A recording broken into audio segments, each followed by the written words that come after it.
L'idée que le spectacle vivant présente une diversité de formes. Il y a des artistes qui aujourd'hui s'impliquent fortement pour permettre aux enfants d'accéder à une dimension artistique liée aux arts de la scène. Donc c'est une pluralité d'expressions, c'est du théâtre, c'est de la marionnette, c'est de la vidéo, c'est de la danse, c'est en fait tous les mouvements artistiques contemporains, mais en même temps avec des langages qui soient adaptés à tous les publics.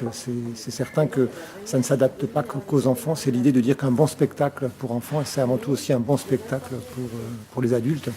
Et c'est cette philosophie qu'on développe depuis des années, avec des artistes qui tantôt créent pour l'enfance, mais parfois créent des spectacles pour les adultes, mais qui sont aussi accessibles aux enfants. Il faut qu'il y ait une perméabilité entre les générations et entre les productions.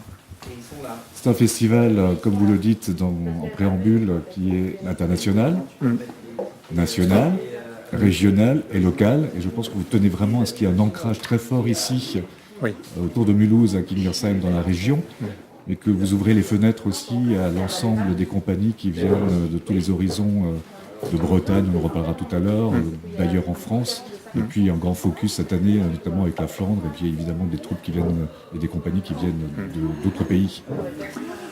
Le festival est né petit, il est né localement, il est né d'une volonté de certains acteurs de développer un temps fort. Et ce n'est pas un festival qui a été conçu par une institution qui a voulu faire un événement touristique ou un événement festivalier pour être simplement qu'un festival en tant que tel. Donc c'est d'abord un ancrage local, c'est d'abord une participation des habitants, une participation des élèves, des enseignants, faire en sorte que cette qualité artistique soit accessible à tous. Et puis progressivement créer du partenariat, faire en sorte que ces productions intéressantes qui viennent, alors il y en a des très, très intéressantes même venant d'Alsace, mais aussi venant d'autres régions, venant d'autres pays, deviennent finalement une sorte de vitrine. C'est ce qu'on a souhaité pendant quelques années à travers cette dimension internationale, dire qu'au final c'est un peu une sorte de mosaïque de la production jeune public avec des choix assez revendiqués. Pour dire, voilà, les artistes nous racontent des histoires, les artistes nous expliquent le monde, les artistes nous présentent le monde avec une certaine sensibilité, et nous, les publics, y compris les professionnels, parce qu'il y en a aussi beaucoup qui viennent faire leur marché, on a cette possibilité de voir sur un temps relativement restreint cette diversité de la création. Il y a un poète portugais que j'aime particulièrement, qui disait le local, enfin l'universel, c'est le local sans les murs. Oui. Absolument. Et puis, on est un lieu de proximité. Le CREA, ce n'est pas forcément un centre culturel international. C'est un lieu qui fonctionne toute l'année avec la participation des habitants. Donc, c'est important que cette double appartenance, à la fois liée au tissu local et en même temps à cette dimension où les gens viennent d'ailleurs pour visiter le festival et visiter les spectacles, ça devient finalement des éléments qui sont des éléments de complémentarité.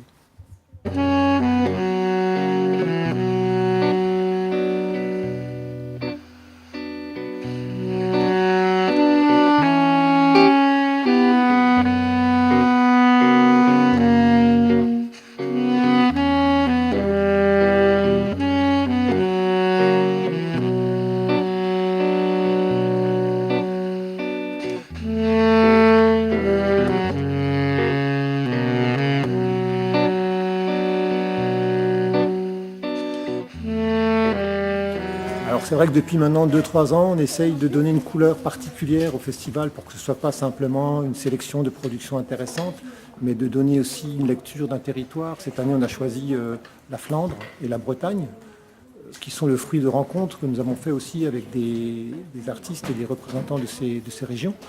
Faire en sorte du coup de donner cet éclairage-là, permettre à des publics de découvrir une sorte d'identité culturelle et artistique de ces régions, c'est d'une certaine façon de mettre en valeur aussi un territoire et sa culture et ses artistes, et du coup d'avoir une vision un petit peu plus ouverte sur ces partenariats-là.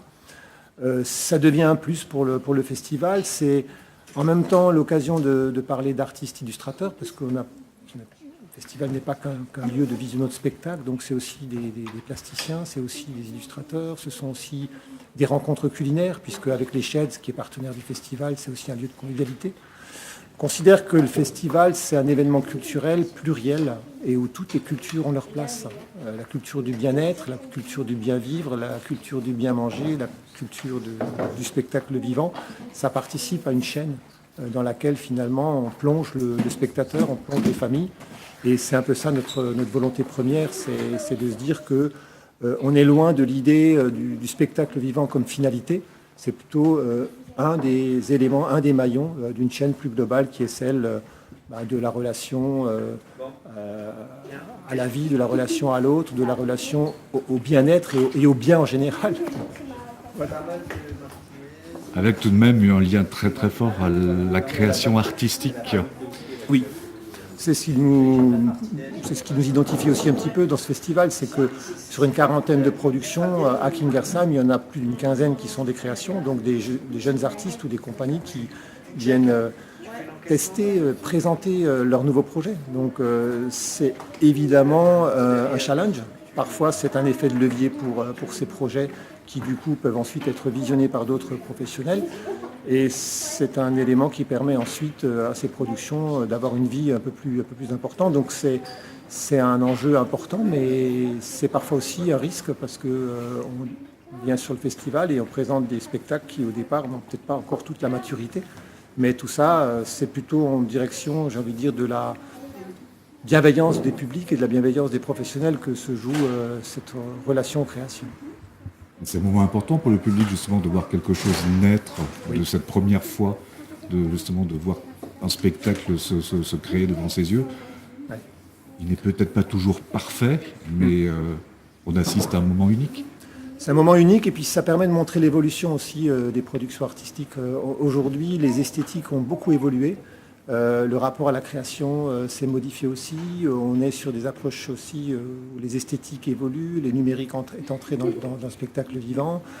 La dimension aussi d'une sorte de conviction politique, parce que c'est important sans faire de la politique en tant que telle, mais que les spectacles portent en eux aussi un propos et qu'on défend aussi une réalité de la vie à travers l'environnement, à travers la dimension sociale, l'altérité, les différences.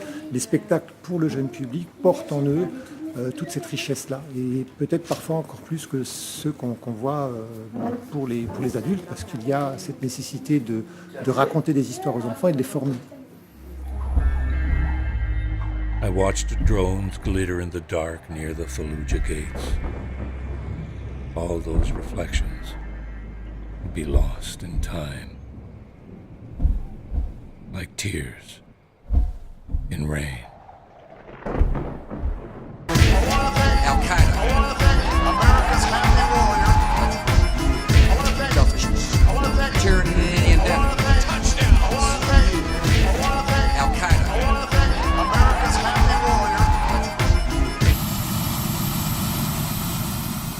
Ce ne sont pas des spectacles à message, mais ce sont des spectacles qui développent d'une certaine manière sa capacité de jugement, parce que la production artistique sur un plateau, elle nous porte le monde sur un espace restreint, et c'est un point de vue que nous permettons aux enfants de développer. Donc c'est le jugement critique qui est le ferment même de la démocratie, cette capacité d'être un citoyen et d'être capable à un moment donné de désirer le monde dans lequel on aimerait vivre. Et les artistes nous aident un peu à nous guider. Et c'est moins une dimension pédagogique qu'une dimension finalement de formation à la sensibilité et au jugement qui est portée dans le spectacle vivant. Alors, est-ce que vous avez quelques coups de cœur? Par exemple, si nos téléspectatrices, si nos spectatrices ou spectateurs ont 2 à 3 jours à venir au festival, vous leur diriez par exemple, venez pour quel type de spectacle et à quel moment? Alors, il y a bien sûr... comme question quand on est programmateur et qu'on a passé 1 an à construire un programme sur 10 jours.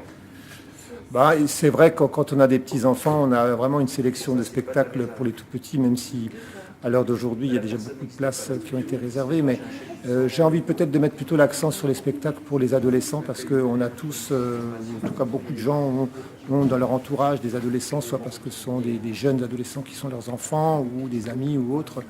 pour lesquels aujourd'hui les productions ont des valeurs éminemment fortes dans leur manière de raconter justement des histoires. Alors que ce soit avec House in Asia, que ce soit Made in America, mais que ce soit aussi à Mes Amours. Il y a des spectacles pour les plus grands qu'on développe depuis 2-3 ans, qui ne sont pas nécessairement des spectacles à destination des enfants, mais qui sont plutôt l'idée de partager un moment avec adultes et jeunes jusqu'à au-dessus d'un certain âge. Je pense que c'est notre façon finalement peut-être de porter un regard sur le jeune public si on vient voir aussi des productions de ce type. Est-ce qu'il y a des façons de participer à des ateliers aussi pour les enfants, les adolescents, les adultes, sachant qu'il y a des rencontres professionnelles qui auront lieu pendant le festival?